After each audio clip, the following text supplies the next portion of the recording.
I've been warning about this for decades.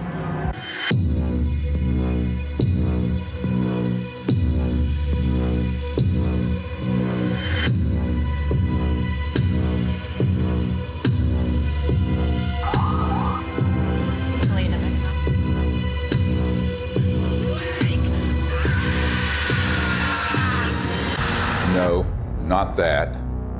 This. Speaking of conspiracy theories that actually have truth at the bottom of them, the Corona relief bill the president signed last month contains a provision that hasn't gotten a lot of attention.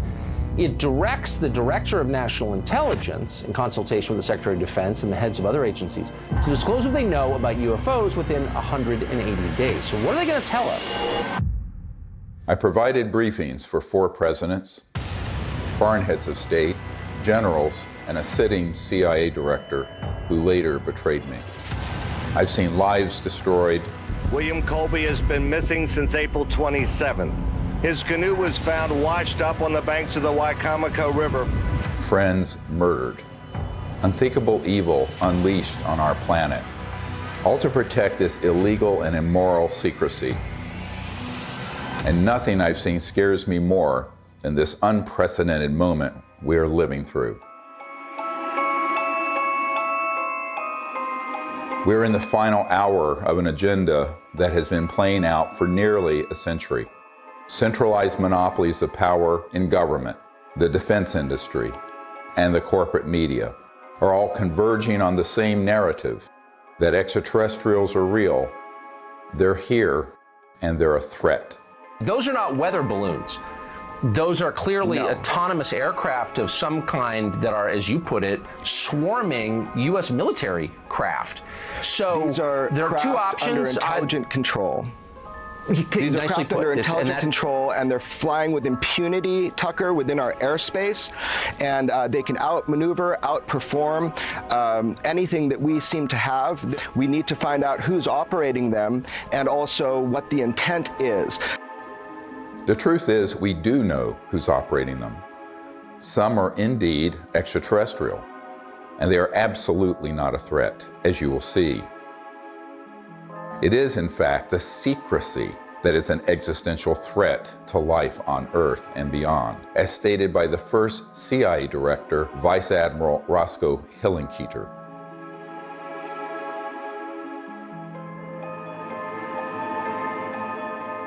In 2020, I was asked to brief the President and Vice President on a situation that completely spiraled out of their control. They had been lied to, just as you have been lied to, and we cannot stop what is coming if we don't finally confront the truth.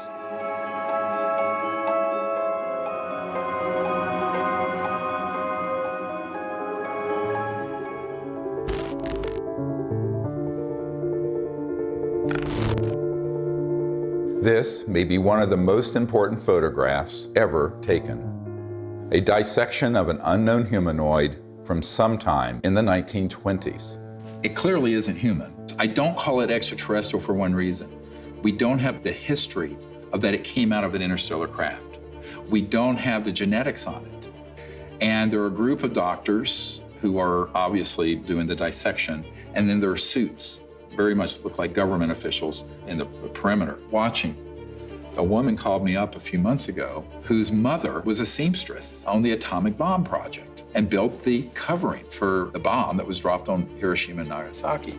So she was cleared to the A-bomb project. She was then, of course, moved to the only atomic bomb squadron in the world at Walker Field, which is where Roswell is. At that time, she acquired this photo. How do we know?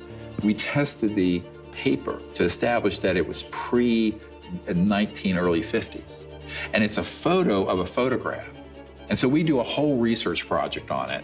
We have it analyzed by the top medical archivist in the world, Dr. Burns in Manhattan, who establishes that it is the 1920s. We have the top clothing experts at the Metropolitan Museum of Art determined that those absolutely are from the 20s. So medically, clothing, everything. But if it is what we think it is, it means that there had been targeting and retrieval of extraterrestrial material and beings that are 20, 25 years before Roswell. And that opens another whole chapter. Now, the reason I think that's quite possible, I've had members of my team who've been in the vault and in the classified projects who have seen top secret files going back to the late 1800s and early 1900s dealing with ETs and ET craft and beings. So everyone thinks everything happened at Roswell. No, this goes back longer. Think about that. At least 100 years of UFO secrecy. Do you really think this guy, or this guy, or God forbid, this guy, really have a grip on this issue? Excuse me, I didn't mean to fart out of my mouth. They don't. This is why heads of state from around the world come to me, a retired medical doctor, to get the truth about this phenomenon. And sadly, they don't have the power to do much about it once they know the truth. In 2001, I brought together 20 senior military, intelligence, and aerospace whistleblowers at the National Press Club in Washington, D.C., for a press conference that would change the world forever. The men and women who are on this stage and the some 350 additional military intelligence witnesses to the so-called UFO matter and extraterrestrial intelligence can prove and will prove that we are not alone. This marked the public debut of the Disclosure Project and the launch of the global disclosure movement to end UFO secrecy and disclose technologies that would end poverty, climate change, and the use of fossil fuels overnight and transform every aspect of life on Earth. One of the biggest bombshells at that 2001 press conference was the testimony of Carol Rosin, an aerospace executive who worked beside Wernher von Braun, the Nazi rocket scientist who came to America after World War II to work for NASA. Carol received his deathbed confession, a testimony so terrifying that we spent the last 20 years trying to warn about it. Now, here was von Braun sitting at a desk when I first met him, explaining to me that he was told he only had 3 to 6 weeks to live, but that he was going to stay alive long enough to teach me what the real game is that's going on. And it started out when I was in the industry, the Russians were the threat. We had to build space-based weapons against the Russians. And then third world countries called nations of concern at that time. And then the asteroid threat, which I thought was kind of comical that we could just put weapons up there to shoot down or steer an asteroid. And then it leads to the last card. And then he would repeat to me over and over, and the last card, the last card, the last card would be the extraterrestrial threat. He explained to me that there was a moment when we were going to be told that the extraterrestrial beings, that their craft were a threat, and they were not. These craft that have come here are now not UFOs, they're identified flying objects, and we know that they have beings in them. And we have witnesses here who have told you that they can shut down our missile silos. They can stop a rocket going into space that's a test. We have witnesses here who have worked in the classified departments who have the courage to come forward here to support what Wernher von Braun told me back in 1974 to 77. At the end, I said, and it's all a lie. Well, it's still all a lie. The ultimate dream of the dialectical war machine, the military-industrial complex, is to have this war with a potential extraterrestrial civilization. It's their dream of all times. You know, you can roll into place all the kind of strictures of a national security state. You can spend literally trillions of dollars a year on massive military equipment, super high-tech equipment, et cetera.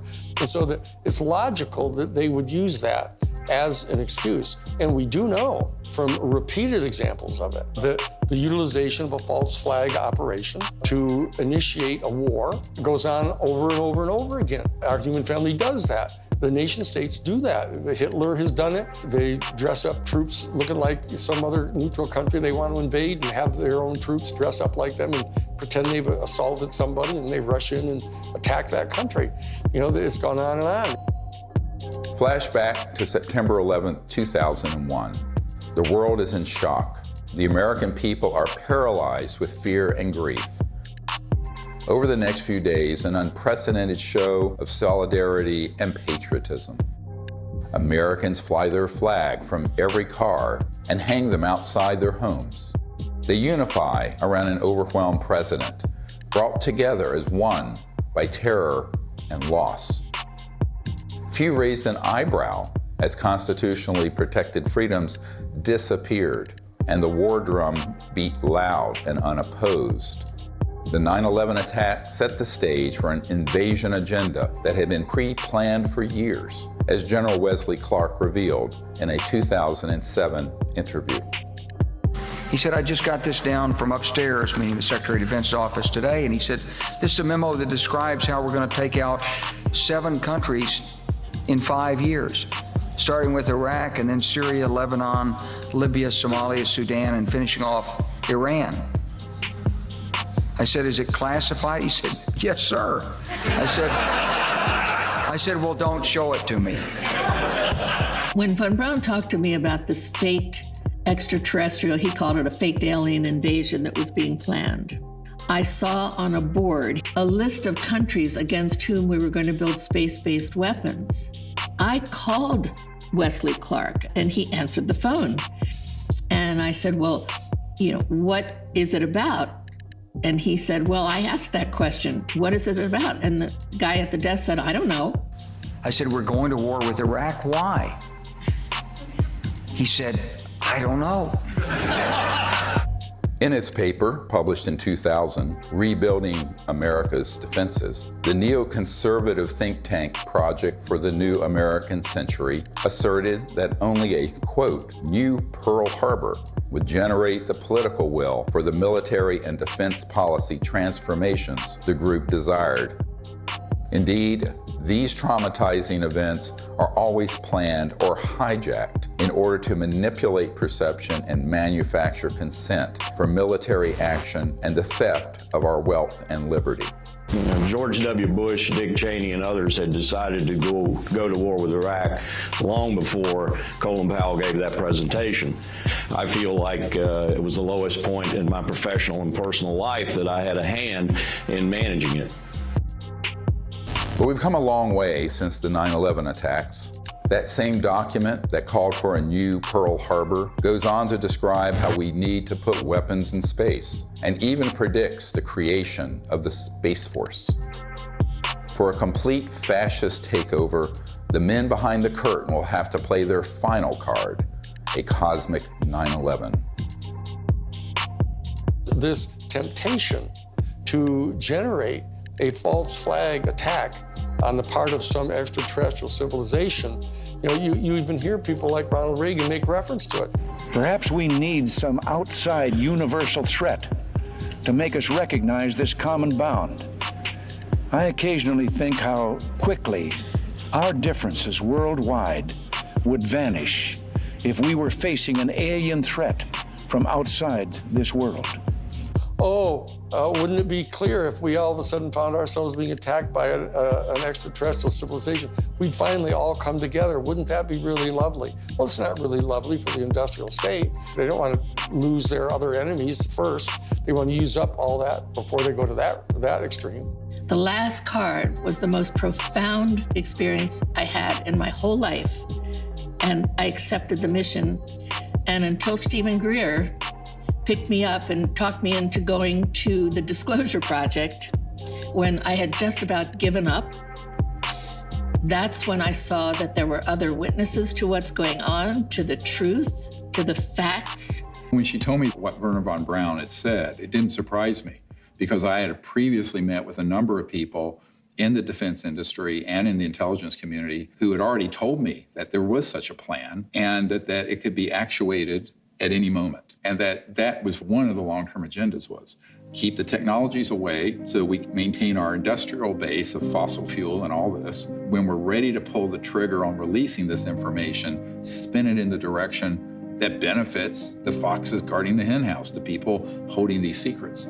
But it was interesting to hear that all the way back in the early 70s that he had been warning her about this. And we know that those systems were developed in the late 40s and 50s.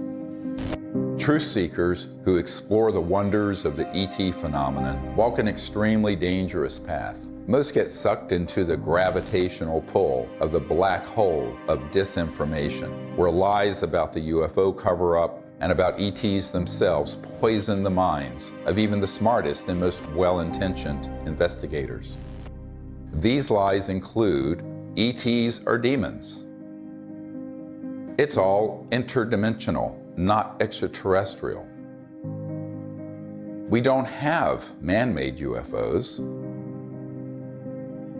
Aliens are abducting people. And the worst one of all, aliens are a threat. Therefore, we need to build weapons in space.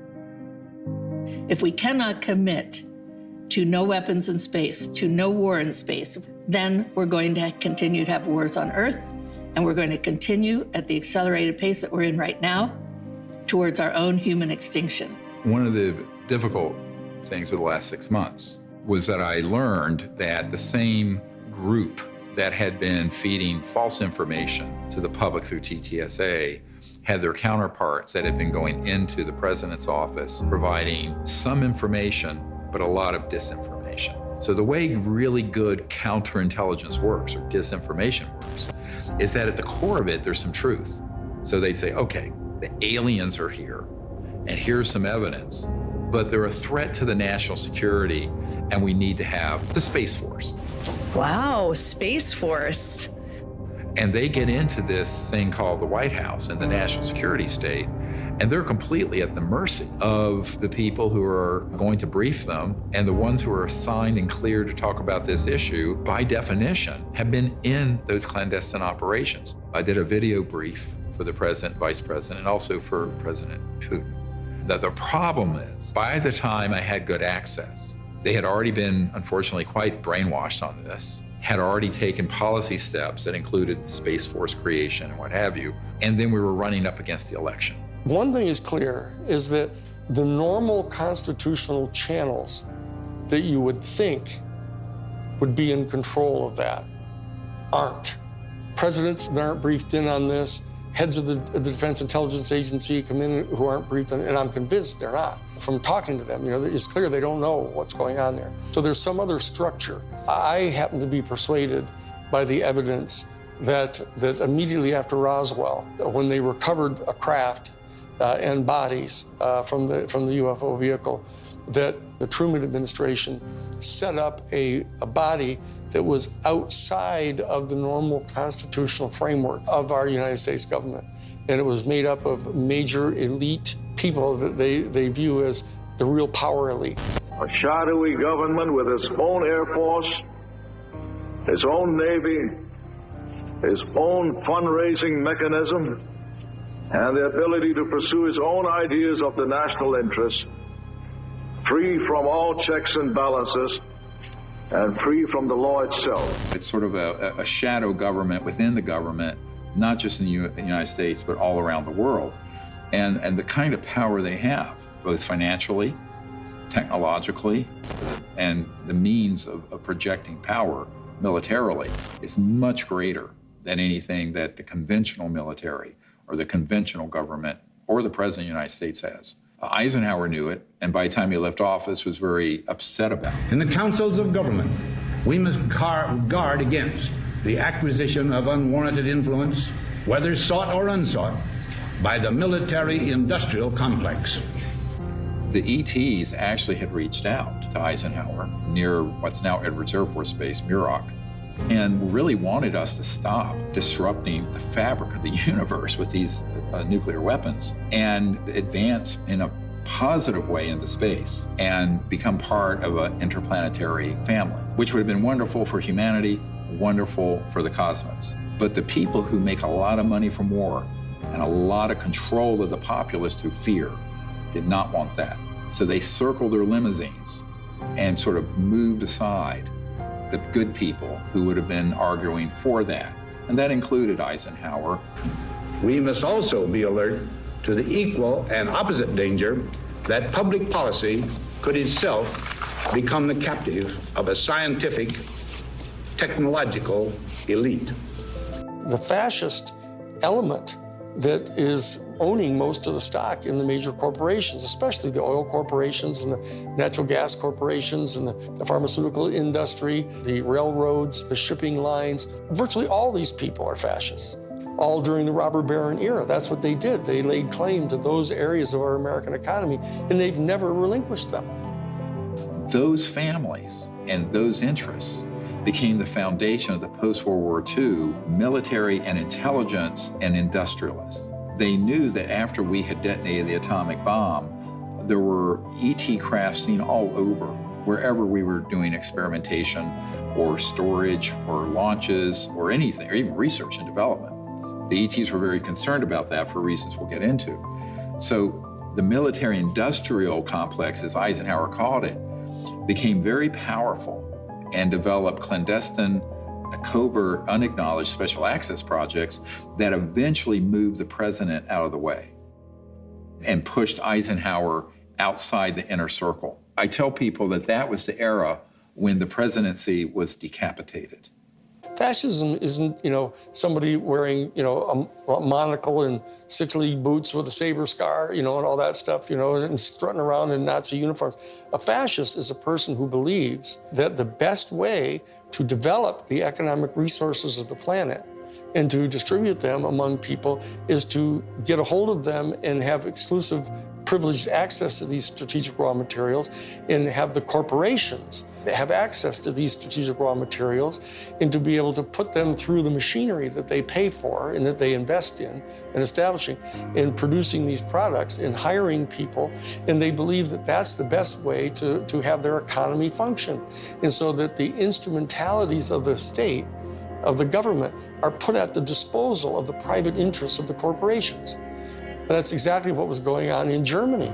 The Krupps and the ball bearing factories and the IG Farben corporations, all those big, huge corporations in Germany, they were all privately owned. In fact, they were financed by Brown Brothers Harriman and giving the loans to the post-World War I Germany to build them back up. Andrew Mellon had intimate dealings with Hjalmar Schacht, who was Hitler's private banker. And so did Sullivan and Cromwell. This is dirty, nasty history. Oh, invest in Nazi Germany. Hitler's a great guy. He's a Republican. Don't worry about it. You'll make lots of money. And then Standard Oil, through straw man in Portugal, all during the war. Business thrives during war. You know that. It's a racket. That whole concept of fascism, and it's a word that gets totally misused because people somehow conflate it with just authoritarianism. But it's a very narrow definition, and it's an accurate definition of what it was that the Central Intelligence Agency was doing, actually promulgating the private interest of the major corporations. And they were putting at the disposal of the interests of those corporations all of the instrumentalities of the United States government, most importantly, the military and their intelligence operations and their covert operations. We're keeping the oil. We have the oil. The oil is secure. We left troops behind only for the oil.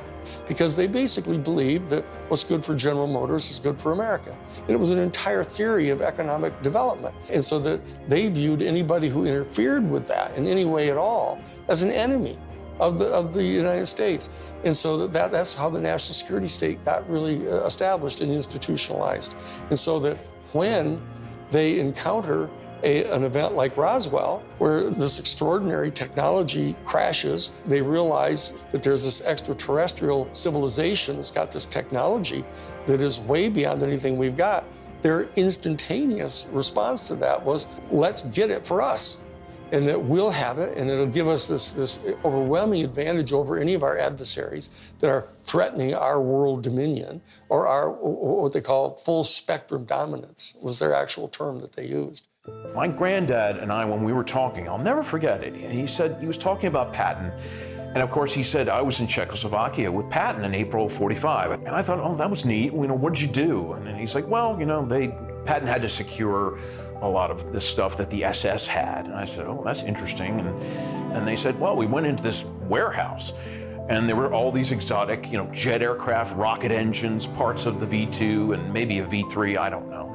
And I said, oh, that's interesting. And he says, I saw a disc-shaped aircraft. And I said, oh, is that the one they built that had the BMW jet engines and the Arado ones in a circle, and it didn't really work and everything like that? And he said, no. And that was it. And so they began to take this in, and they started declaring it to be this huge national security state secret, because it was, other than the nuclear bomb, it was the ultimate potential weapon.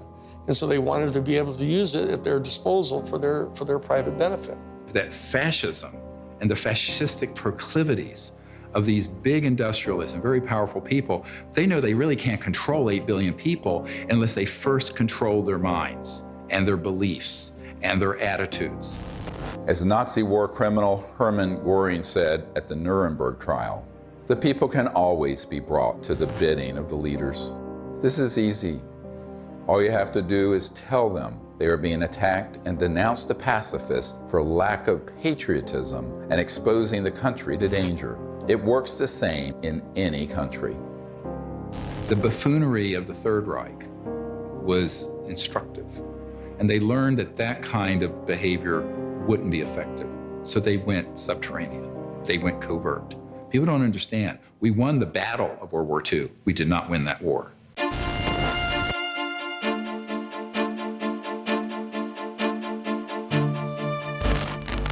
My name is Paula Harris. I'm an international investigative journalist in the area of UFOs. I've been working in this field since 1979. When I was living in Italy, I was reading in a journal that two little boys, they called them Indian boys, had been present at a crash near Socorro, New Mexico. And I was wondering why none of my colleagues ever followed up on that. So when I came to the United States, Destiny had it, that I was able to locate one of the men, Remy Baca. He told me in detail that they had witnessed this crash, these two little boys, in 1945.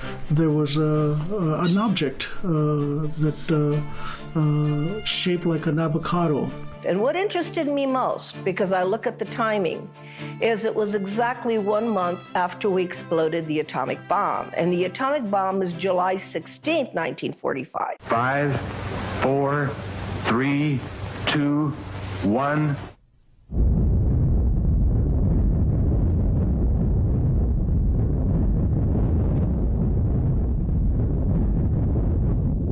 And they actually went up to the crash site and saw 3 beings. They were tall and thin, they had long arms. They said they looked like a standing fire ants. One of the witnesses said he thought they were hurt because they were screaming, and the witness was 9 years old, so he wanted to go in and help them. I had these feelings that were being projected from them to me through my mind. I could feel what they were feeling: pain, anxiety. They were far away from home. They were lost. They were hurt. And I could feel that. And I could see all kinds of pictures in my mind that to this day I have not been able to figure out what they were. So why it's important is we have 2 witnesses. It happened August 16th, 1945. And from that area, about 13 miles away, we had exploded the atomic bomb. So I thought, well, let me go there. And for 5 years, I investigated this case and realized that whatever happened 1 month later was a statement to the planet. It was a statement about our going into the nuclear age. And it was a statement that meant, wake up, because whatever you guys did 1 month before is going to affect you for the rest of the planetary life. Assuming that they've always been there, but what caused this great interest in us, this large incursion after 47? Well, obviously, the atom bomb. If you accept the multidimensional theory, it's highly likely that we've done a hell of a lot of damage. In somebody else's world, they might have even done more damage there than we did here. We kicked the hornet's nest because we actually were doing more damage in those other dimensions and worlds than we were doing here. Step in the shoes of a generic extraterrestrial who's tied into a civilization that's interstellar capable.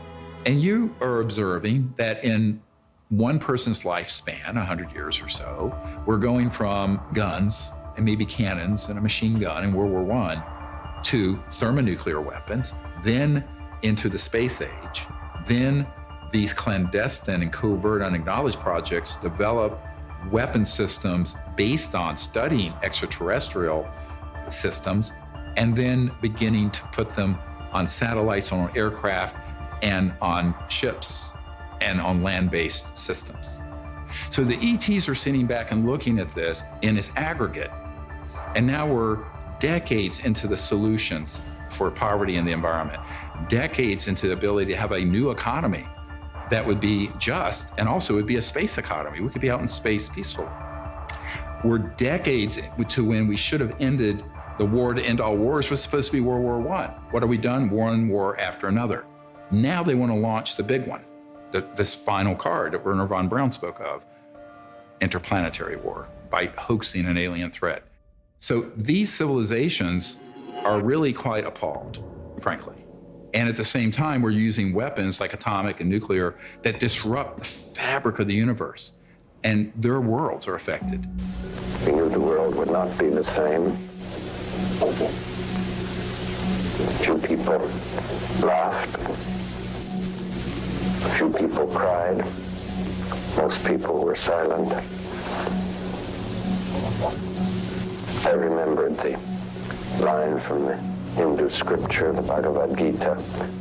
Now I am become death, the destroyer of worlds. I suppose we all thought that, one way or another. I am death, the destroyer of worlds, plural. Worlds, plural, is not just this planet. So it got to me that Oppenheimer knew right well that they were having UFO visitations, that someone was interested, and I had in my possession already the MJ-12 documents that are on Ryan Wood's website. A letter from Robert Oppenheimer and Einstein addressed to President Truman. It's called Relationships with Celestial Within Our Bodies. When you say relationships with celestial bodies, and you are calling whoever was over that area cultures, you're not really talking about any kind of hostility. What you're talking about is more integration. So that whole document said, what do we do with this problem? Do we communicate with them and treat them like they're another country? And if so, the United Nations is not capable of handling this. In the document, it says we need to create a supra-United Nations. These are the words of Einstein and Oppenheimer. Who can deal with this problem? The ETs have done a number of things when we go too far, where they stop it. Now, they don't do anything hostile or violent back. They've made it quite clear through very explicit events where the ETs do not want humans going out there with guns blazing. A couple of nuclear weapons sent into space were destroyed by the extraterrestrials. The one incident, for example, was they actually photographed the UFO following the missile as it climbed into space and shining a beam on it, which neutralized the missile. And that is their major concern, is to preserve the integrity of the Earth, because it affects their own system. The very end of the 70s and the early 80s, we attempted to put a nuclear weapon on the moon and explode it for scientific measurements and other things, which was not acceptable to the extraterrestrials. And what happened? They destroyed the weapon before it got to the moon. The idea of any explosion in space by any Earth government was not acceptable to the extraterrestrials, and that has been demonstrated over and over.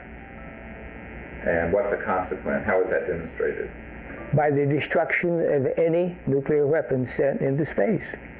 If they were hostile, they would have just eliminated all that testing. They don't. I find out that is not the way they operate. They warn. They say, what the heck are you doing to your beautiful planet? And you have a choice. We have a choice. We can listen, or we can let it happen. If people are watching the media right now, they're not hearing about the peaceful extraterrestrial craft. What they're seeing are released, supposedly leaked documents, leaked videos, much of which is not even true. They're not real. It's faked right there.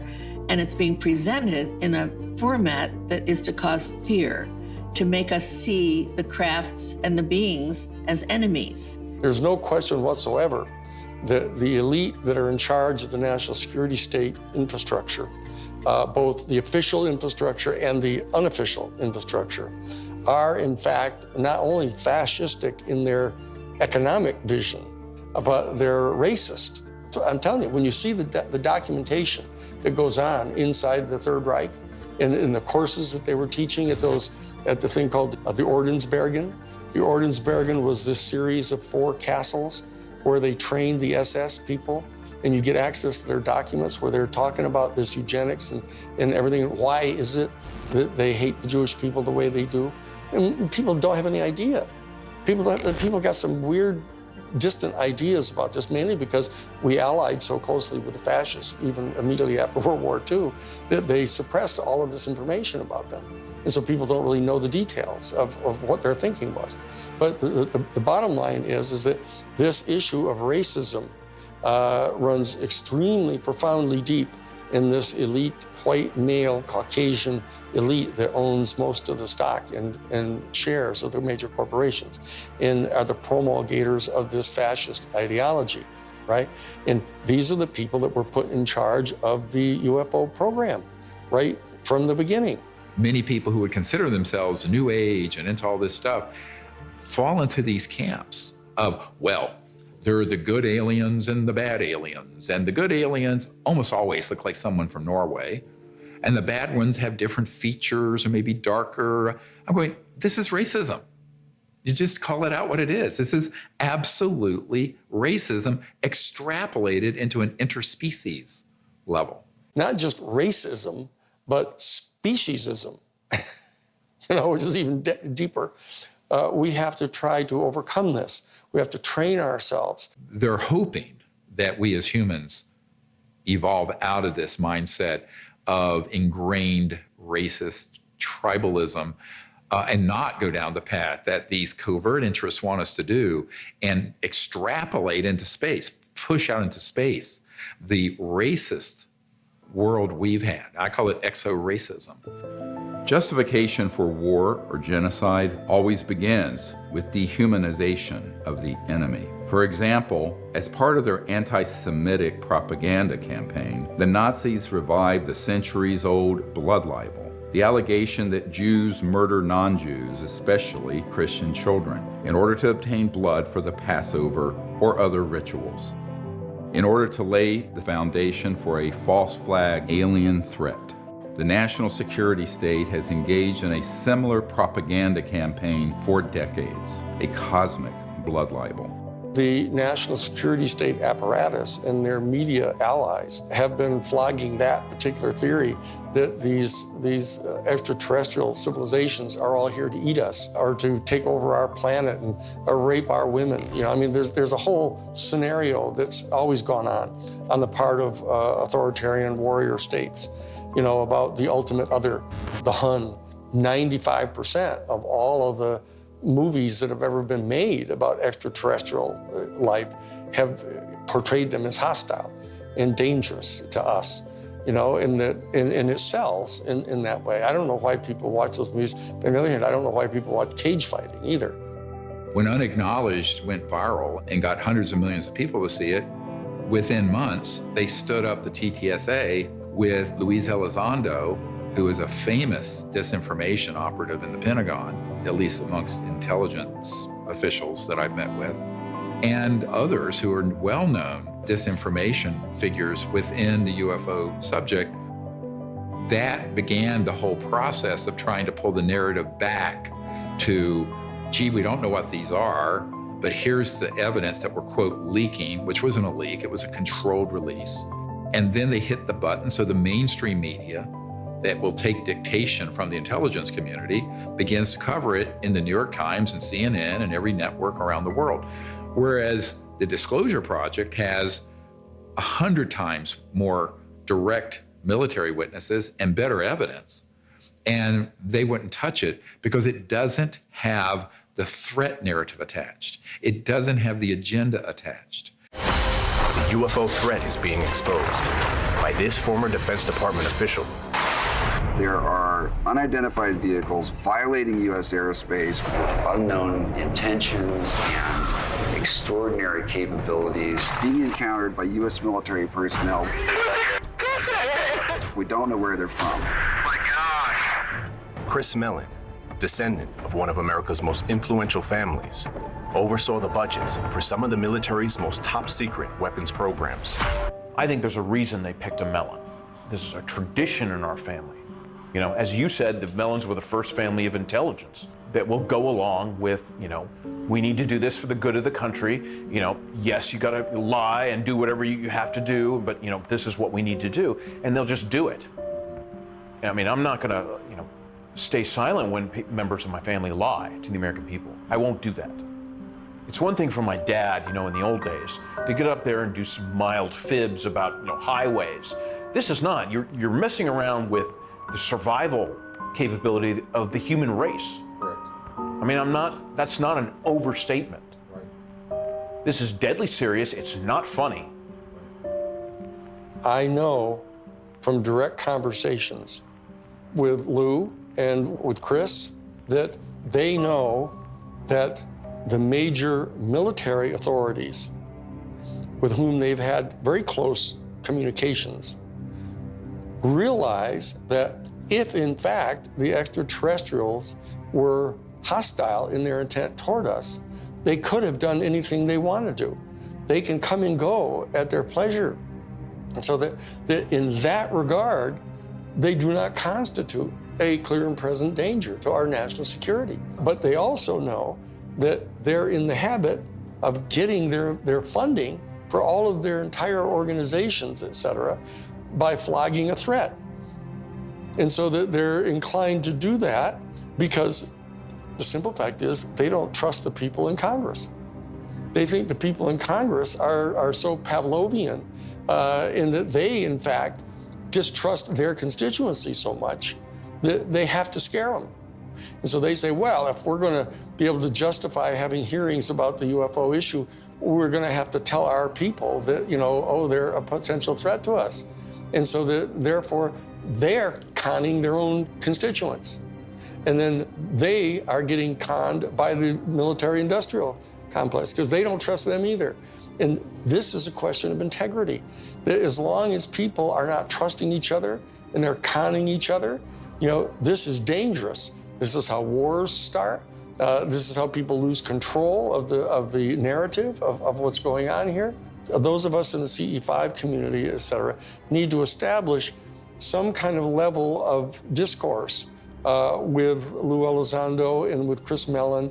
All they have to do is know that we're obviously sophisticated enough to know that what they're saying publicly, they know isn't true. We have to be able to establish diplomatic relations with our own people if we're going to establish diplomatic relations with an entire extraterrestrial civilization. And so that we can't just degenerate into the same kind of low consciousness bullshit, you know, that we're afraid of.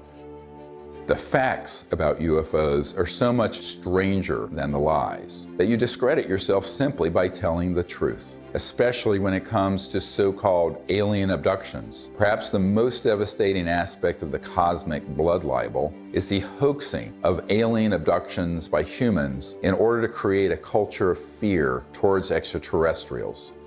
Dozens of insiders have confessed this secret to me, but it wasn't until 2016 that I was able to get one of them to say so on camera. We did do that, yes. OSI did that. There was a special group out of the 7602nd Air Intel Wing at Fort Belvoir that came out and did that. They had these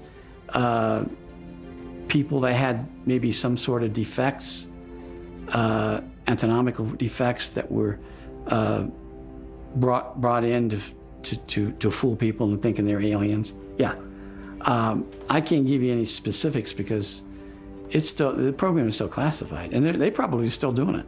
I wouldn't doubt it. They were still doing it. These civilians got onto the base and got into something, and they saw something they weren't supposed to see, and this group came out and went into their home and scared the dickens out of them and staged an alien event. Exactly. We have these technologies. They are being used in false flag operations where they hoax events.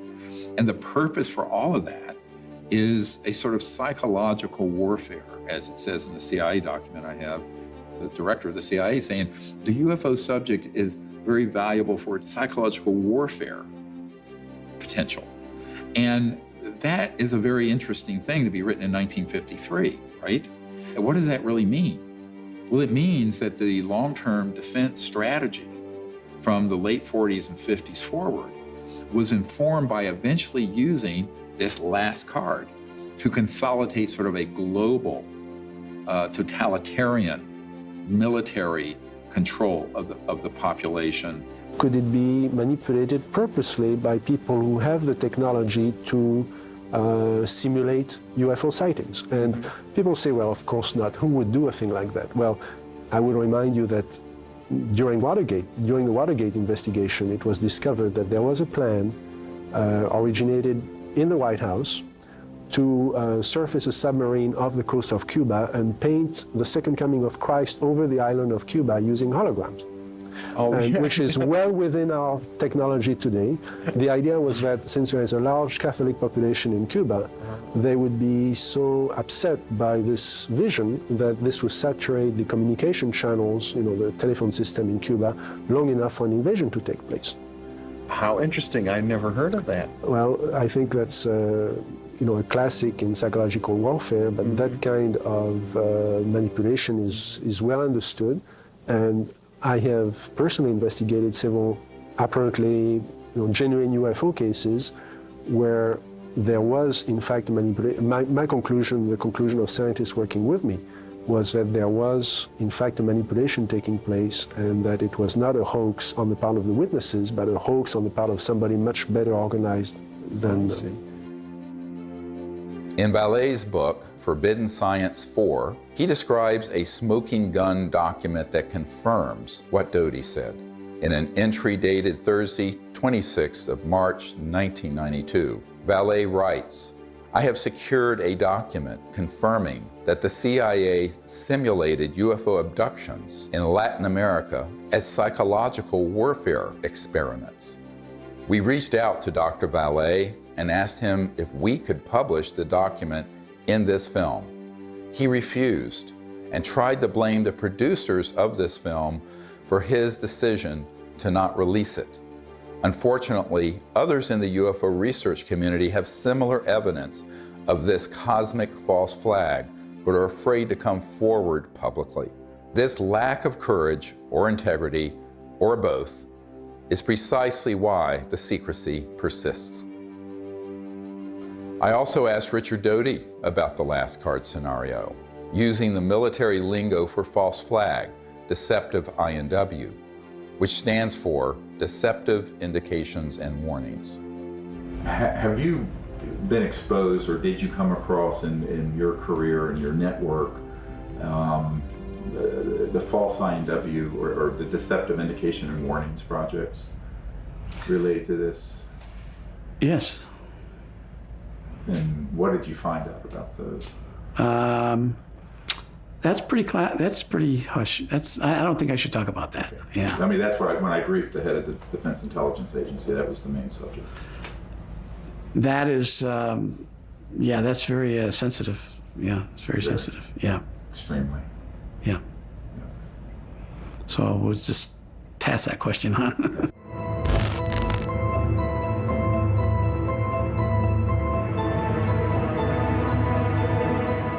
Colonel Corso was given the job by General Trudeau for the Army in research and development of foreign technology. But the foreign technology is really foreign. I mean, it's so foreign, it's out of this world. And he explained to me that he had something called a nut file, of which he had fiber optics, high tenacity fibers. He named the things physically that he had there. He knew they came from extraterrestrial crashes or extraterrestrial materials they had recovered. And it was his job to take them to big companies to be back engineered. Now, in Colonel Corso's time, it was 1960, but this had been done way before 1960. These were extraterrestrial artifacts that had to go into industry. So for the first time in my naive years of research, I realized why the secret was secret. I always thought it was about, everybody would panic, then the religions would fall, and I had no idea this was going on. And ever since my association with Colonel Philip Corso, I realized what this is about. What this is about is the toys, the artifacts. And it's really about the industry. It is not about whether people would be scared or whatever. I think that the younger population and people that have studied this know that there is no danger. I mean, if they're not going to bomb you during the time you're doing the H-bomb tests in the Pacific, I don't think they're going to decide to come out of nowhere and bomb everybody or to have an invasion. There are too many times where we could have had an intervention that was hostile, and we never have, and we're the enemy. Hey, John, happy birthday. There's no way that I can, sugarcoat this. I was talking to a gentleman about the UAP report, and he contends the Pentagon has alien bodies and crafts. So I just wanted to run this past you. Does DOD have these things, and if so, where? Jeff, the UAP task force is really designed to take a look at these unexplained aerial phenomena, try to help us get a better understanding of them. Again, I'm not going to get ahead of the report that the DNI will submit, that we are helping, obviously, providing input to, and I think I'll just leave it at that, Jeff. This exchange would have been unthinkable even a few months ago. And notice that he didn't deny it. There are three major lies of the current false flag disclosure of UFOs in the media. Number one, we do not know what UFOs are. Lie. Number two, the U.S. military does not have any aircraft that can perform in the way these UFOs maneuver. Lie. Number three, they are a threat to national security. Lie. The only threat to national security and world peace is the unacknowledged projects using man-made UFOs and other technologies to hoax alien events, period. And yet, we are inundated with messages about the threat to national security posed by UFOs. We take all incursions into our operating spaces seriously. So, I mean, like everybody else here at the Defense Department, certainly we are taking the entire matter seriously as it regarding the potential for safety concerns. One of the most brilliantly subtle disinformation techniques currently being deployed against the people of Earth is this air of phony agnosticism that has been generated surrounding this issue. Do you believe that they sincerely don't know what these things are and where they don't? We have the best military on planet Earth, the greatest intelligence agencies. These are true unknowns, and they were swarming our military arsenals. They're seen over nuclear facilities. This is documented. We need to find out who is operating these vehicles. There's a certain studied agnosticism that the media is allowing to come out through these ufologists. For example, Nick Pope. I mean, we are under siege. It's like there's a war of nerves going on. And if this was drones belonging to a foreign adversary, there would be an absolute outcry. And yet, the situation we're in, that we don't know what these things are, and they might even be extraterrestrial, that's worse. So I agree with Luis Elizondo on this. This is a potential catastrophic failure of intelligence. The same thing with people like Chris Mellon, whether he's been paid or not. he will get up there and say, well, we don't know what these are, we need to study them. There's a vital national security issue, which is that our sovereignty is being violated by vehicles of unknown origin. Chris and I have met, we've talked about all this stuff. I think the TTSA program was a little goofy with Tom DeLonge. This is a mechanism to change the way the government acts. You're going to see us dealing with the Senate, us meeting with the intelligence services of other governments, and everyone is coming out of the woodwork and saying, this is real, we got to do something about it, and it very well could be a threat, but we can't put our head in the sand. Former Blink-182 frontman Tom DeLonge launched To the Stars Academy, or TTSA, supposedly to bring scientists and whistleblowers together to advance the disclosure of UFOs. In reality, this was a thinly veiled front group for the Defense Intelligence Agency, staffed with notorious spooks like Jim Semivan, the former head of covert operations domestic for the CIA. All of a sudden, the same media outlets that historically ridiculed this subject started fawning over DeLonge and his entourage of disinformation agents, and always with the specter of an alien threat. Hal Puthoff was soliciting me for funds for his quantum communication thing, which I think the Navy has had for 30 years. So there's a lot of disconnects going on. And of course, they've left that TTSA program, and I don't blame them. I think it was a shit show. And some type of CIA, quasi-psyop, something. And I don't think anybody was really excited about it. And when they say, this is a mystery we need to solve, that is not true. As you and I know, the US military, especially the Navy, has reams of information on every shape of craft, where it's from, who's driving it, what they're up to, Forget it. It's just been going on for 70 years. The military-industrial complex is not stupid. Neither are the branches of the military. They know exactly what's going on. I think Chris means well. I really do. I don't think he's one of these guys, that's going around here, I'm going to fool the public and get paid for it.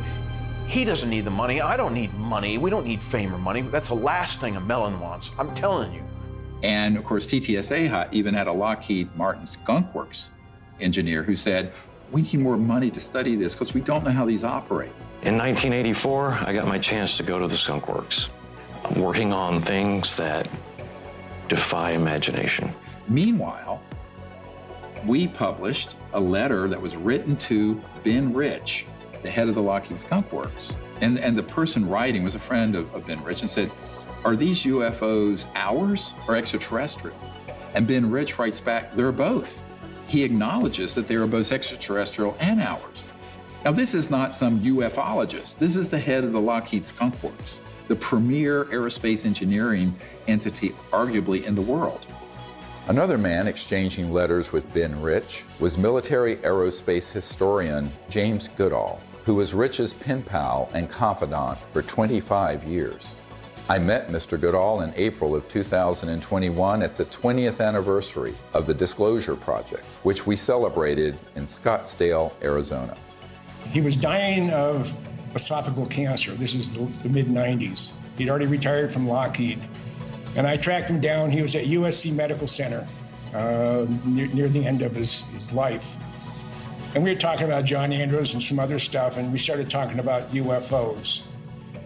And he said, Jim, we have things out in the desert that's 50 years beyond what you, and he was, talking directly to me, beyond what you can imagine. And if you've seen movies like Star Trek or Star Wars, we've been there, done that, or decided it wasn't worth the effort. I said, Ben, you want to expand upon that? And typical Ben response was, no. The first time I realized that some of these vehicles were actually man-made was when I met aerospace illustrator Mark McCandlish, who testified at the Disclosure Project press conference about a highly classified air show at Norton Air Force Base, where reverse-engineered flying saucers were unveiled for those with a, quote, need to know. A male staff member in Congressman Brown's office not only confirmed the exhibit, but the fact that there were 3 discs at that exhibit. These discs were hovering off the floor without any visible means of support. They were referred to as alien reproduction vehicles, also nicknamed the flux liner because they used high voltage electricity. This is a diagram that I made based on a sketch that Brad Sorensen did for me in rough form shortly after he had his sighting, and subsequently cleaned that drawing up and made it much more accurate. And that's the drawing that Dr. Greer is holding there now.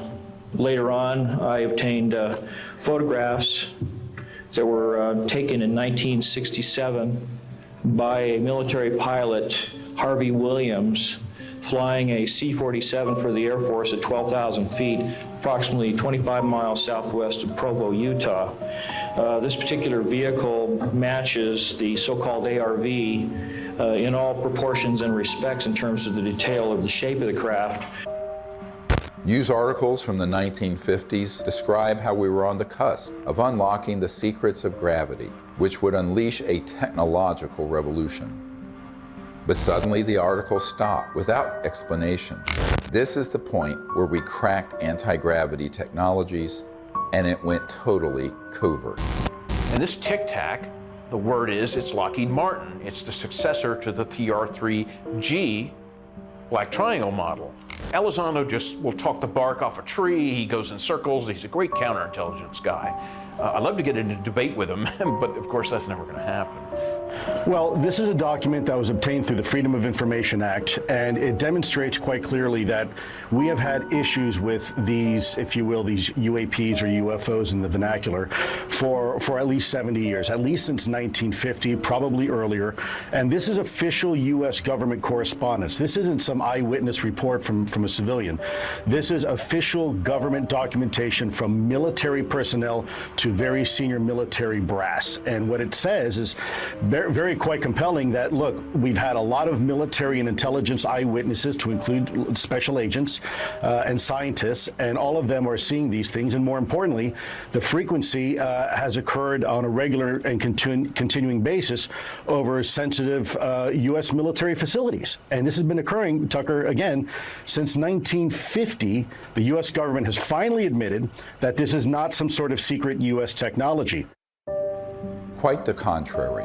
Over the years, dozens of defense and aerospace industry insiders have briefed me on what they were really working on at places like the Lockheed Skunk Works, going back to the 1940s and 50s. Many of these man-made aircraft have been spotted by thousands of eyewitnesses and become part of the UFO lore, indistinguishable from actual ET craft.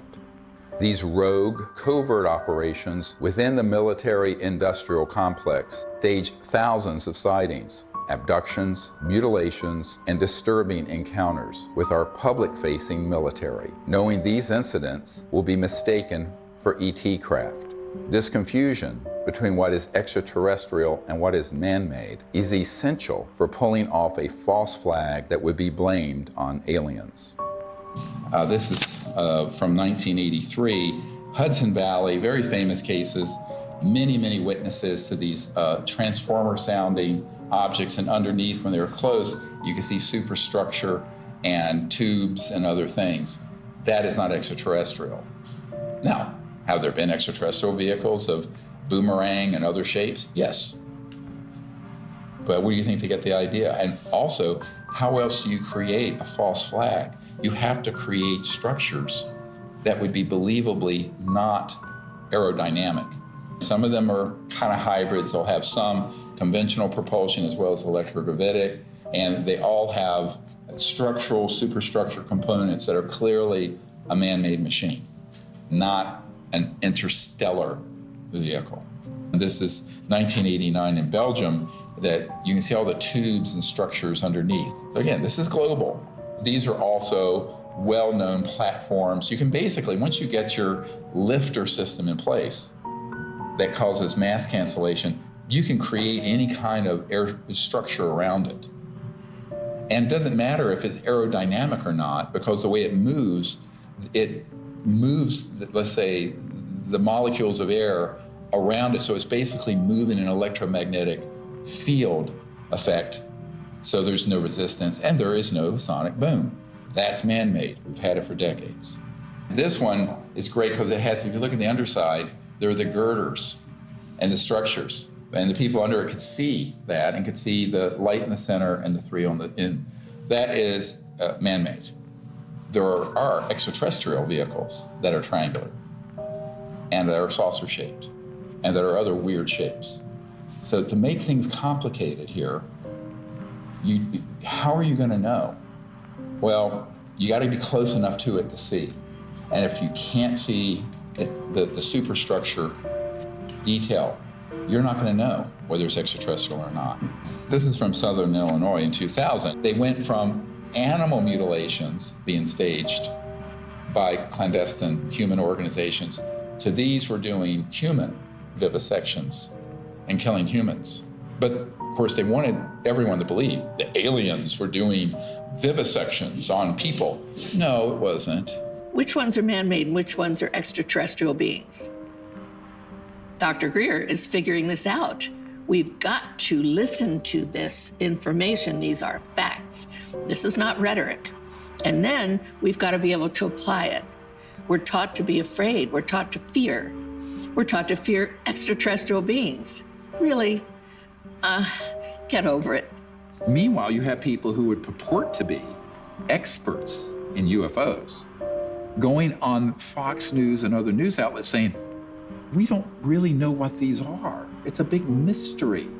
They've lied by omission, and when they say it's a mystery, that's a lie. Okay, I'm sorry, but that, I'm not on board with that. And that, But they have to know that's a lie. Right. So they do, and I think, it's obvious. So, that's why I'm giving this interview with you today. I mean, I've had enough of that. I had enough with my dad.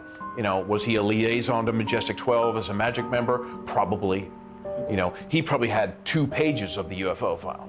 Don't worry about the rest of it. Just 2 pages are all you need. Okay, yes, sir. And Chris is going, yes, sir, too.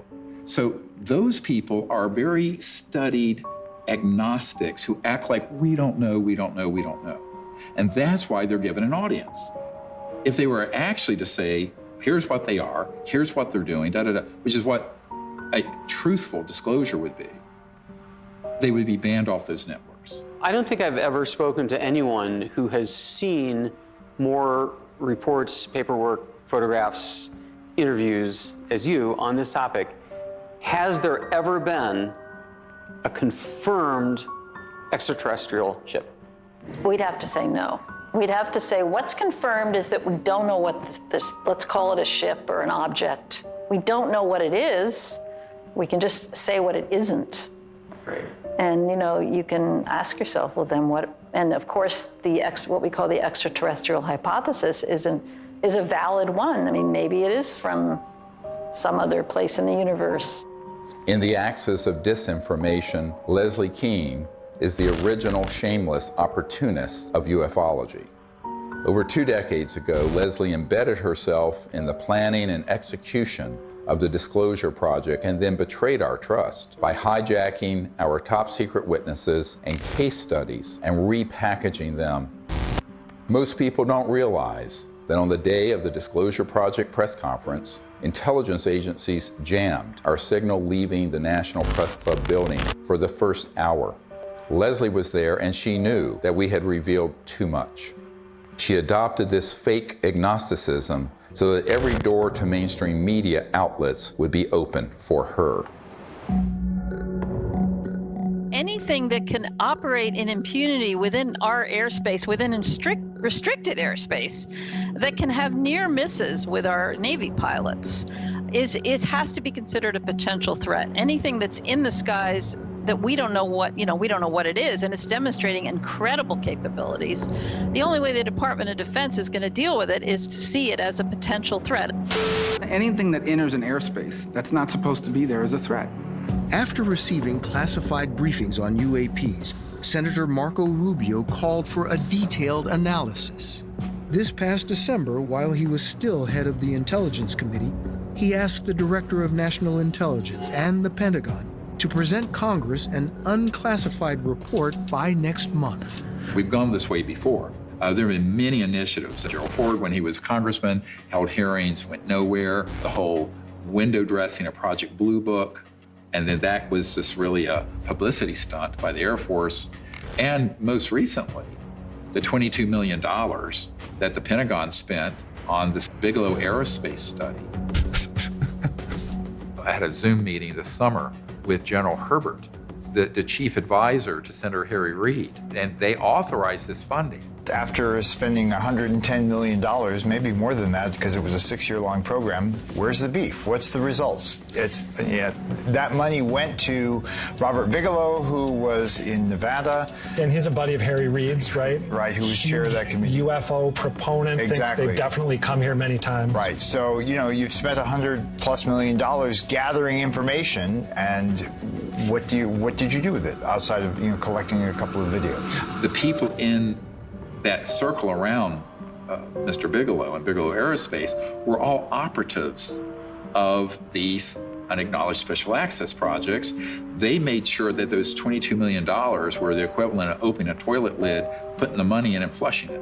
And so what General Herbert said to me is that even in the meetings in the Senate classified SCIF, Secure Communication Information Facility in the Senate, all they got was like a 40,000-foot view.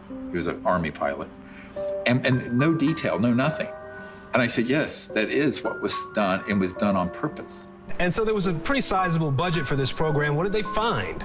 Well, I mean, basically what they did with that budget is a lot of different research to try to document what was going on, to try to understand the physics behind how the objects, move around, and then to just keep records of what they were observing. But they haven't been able to find what they are, where they're from, or anything like that. And I said, do you feel they were holding back? He says, oh yeah, a lot. And we were very angry about it. Ultimately, the reason that $22 million grant wasn't renewed is that he and others realized they were being zoomed. They were being deceived and getting nothing out of it. It remains to be seen if they get anything out of this mandatory Director of National Intelligence and Office of Naval Intelligence report that's going to go to the Congress. I think that the more information that's in it, it could be even more dangerous than nothing, because I think they will cherry pick cases that they will spin as evidence of a national security threat. And that's what's been ramping up in the media. So my concern is we need to get ahead of that curve and release to the public this information with the evidence and everything we're presenting, so that people at least ask the critical question: is that report full and accurate? And is it even the truth? I think we need a lot of skepticism. If it's coming out of the US government or any other government and the mainstream media, until proven otherwise, it is cherry-picked information and someone has an agenda because they've hit the button, the go button with the mainstream media to cover it in a very specific way that does not redound to the benefit of the human race. Von Braun gave me the idea that we should have a bill in the Congress and it should have a matching treaty. Well, we did for a while, but in the Congress it didn't work, not in this country. So I went international, and international is where I found some intelligent life that was really willing to create an agreement, a treaty, to prevent the placement of weapons in outer space. Да, наверняка инопланетяне в той или иной форме и в том или ином образе присутствуют на планете Земля, потому что из миллиардов галактик, по теории даже вероятности, не может организованная разумная жизнь существовать только на планете Земля. Но пока инопланетяне своим присутствием не нанесли никакого ущерба землянам, инфраструктуре и вообще живым организмам на Земле. Поэтому говорить о том, что есть инопланетная угроза, это, наверное, не соответствует реальности.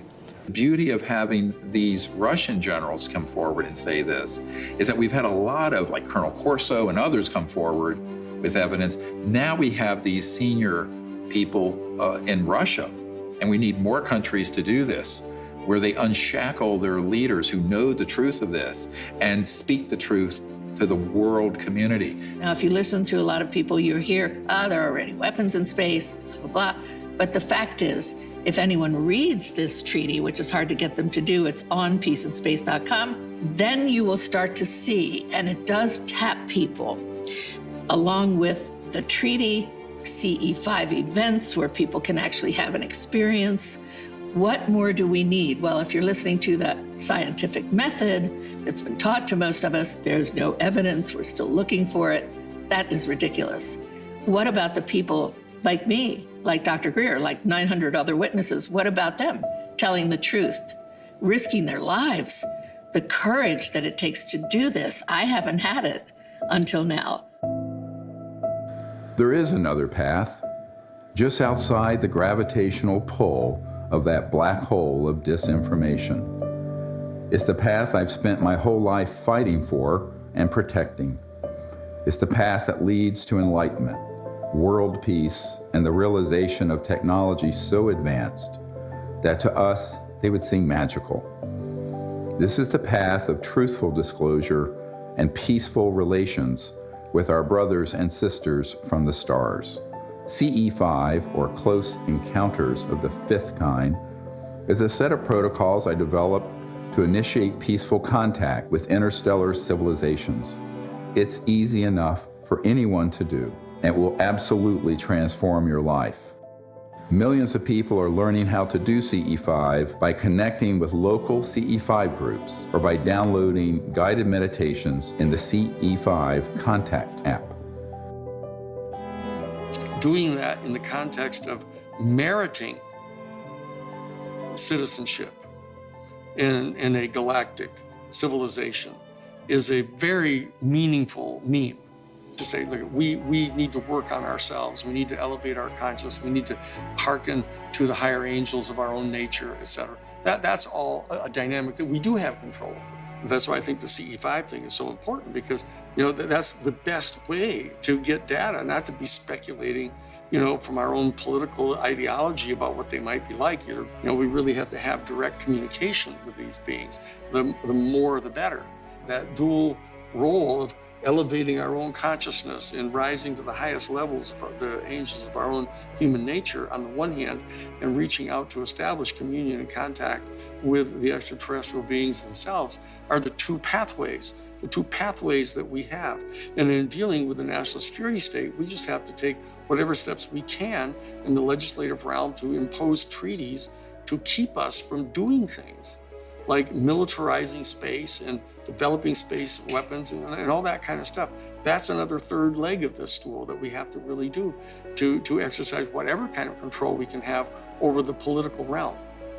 And that, I think, is the only way we're going to have not just world peace. World peace should have happened at the end of World War I. We have to have universal peace. At this point, world peace is too late.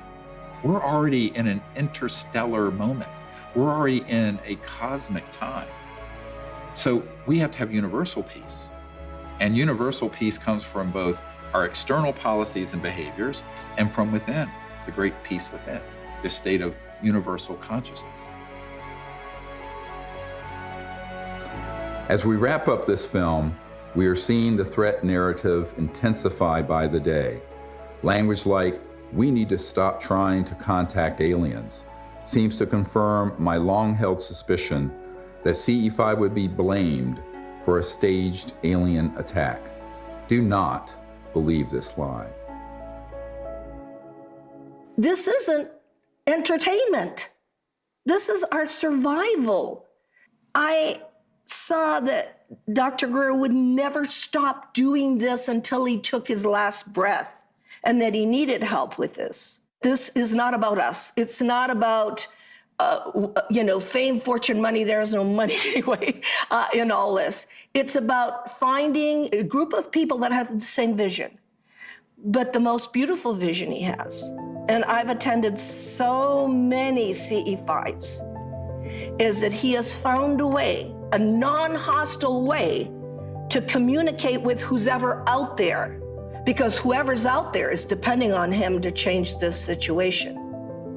So that, for me, is the most important. The CE5 protocols that everybody can do is going to make a darn difference. So for me, the Disclosure Project is a miracle. And it hasn't been easy. It has not been easy. Can I give you a hug? I love you. You just keep going. We're here. You just keep going, okay? I'll never leave you, so you just keep going. Do what you do. And do what you do the best, because if we don't do it, nobody's gonna do it. Do you understand that? Okay.